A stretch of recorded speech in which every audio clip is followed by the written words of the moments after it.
If you love my barely prepared content here, then you'll love my completely unprepared content on my streaming channel, which is youtube.com/grimstreams, which is pretty easy to remember. Hello lovelies. I want to start this off by saying that I am pretty unequivocally pro-union. There's no real question about that.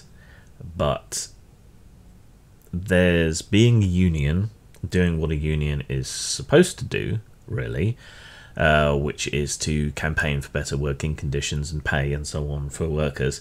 And then there's whatever it is that people are doing with unions now. We've seen that at Paizo, we've seen that at Image Comics, we've seen that at Kickstarter.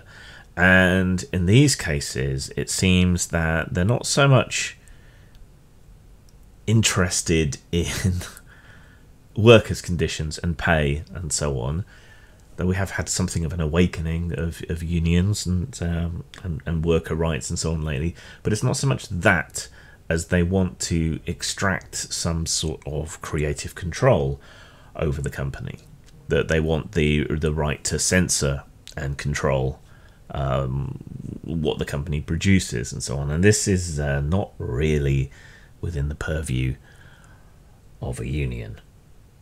And that's concerning and it's weird, but it's worthy to note because I think we all know really that this is not what unions are supposed to do, but it is part of this long-running trend where the left has been all but completely hollowed out from being concerned over the left-wing issues like pay and conditions and all of those sorts of things. And instead, the left now seems to have been consumed and overtaken with the idea that it all has to be about the social concerns of middle-class white people. Yeah, and it pains me to say that, but that does seem to be what it is. It's the kind of middle-class white feminist that seems to be in charge of these things now. So if you look at things that the Paizo union has said, some of it's legitimate stuff to do with working conditions and pay, but there's always this trail of other bullshit coming along with it. If you look at the Kickstarter union, they wanted the right to veto any production that was being made on the platform. That's not what a union is for, right? And we see the same with Image Comics. They want creative control as a union. Look, you add one editor to someone's project, yeah, just one editor, and you're already compromising the artist's vision to an extent. That might be an unpopular opinion, but it's true. Maybe it'll end up better, but not all editors are particularly good necessarily. So that's something you have to be concerned about. And the more editors you add, the more sensitivity readers you add, the more voices you add, the more you end up with, well, you see it in the Hollywood studio system, when the executives get involved, when there's a big panel of writers, when a lot of different people have their say because of the money or whatever else that they've put in, then the vision almost inevitably gets compromised, controlled, lessened, watered down, and so on. At least with an auteur you get an authentic vision, whether it's shit or not. But with a bunch of other people inserting themselves, yeah, that becomes a problem.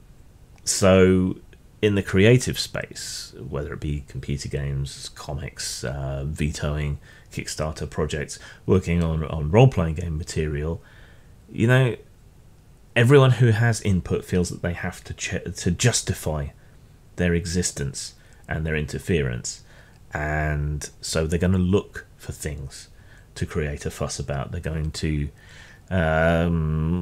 create more problems than they solve, shall we say, put it that way. They're going to be motivated to do that.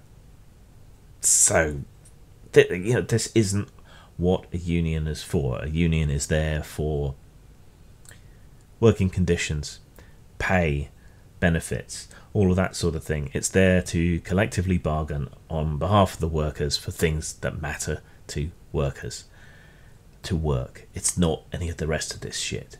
I mean, at some point you have to decide whether you're working for the company that you want to work for or not, right? At least that would seem to be true. I would think, right? You know, that's the ultimate victory, I suppose, or lack thereof. You have control over whether you work there or not. You don't have control over what the company creates and produces. You know, if you're working for an arms manufacturer, you can't negotiate as a union to have them instead make snow globes or something. That's just not how it works. It's concerning to see the left wing get completely hollowed out from economic and worker concerns and now be solely, it seems, or at least majoritively concerned with, you know, middle class Karen shit. Unfortunately, but sign of the times, I suppose. You know, post-pandemic, just like it was post-plague, you'd think you'd see an uptick in workers' rights, but the momentum seems to be being somewhat wasted on these largely pointless, frivolous, and immaterial concerns, rather than anything worthwhile. Now, I have a little story, I suppose. I originally set up Postmortem Studios as a workers' cooperative. That was the idea. Then I lost my job. People who'd said they were going to help didn't, and it became fairly obvious that that just wasn't gonna work, unfortunately. But you know, I've walked the walk. I've tried to do this. I think it still could work. It's something I'd still want to do in the future, but not if everyone is constantly vetoing and exerting control over what everyone else could create. I saw it more as a sort of anarchistic collective where you could come together and make something together, and hopefully it would be super cool, and if other people didn't want to be involved, then their choice would be to not be involved. But if this is the level of entitlement that people feel that they have these days over what their friends or their bosses or whoever else is creating, it's not an experiment I would care to repeat. Anyway, there we go. Another aspect of the long, slow slide into irrelevance and middle-class Karen problems over the needs of workers.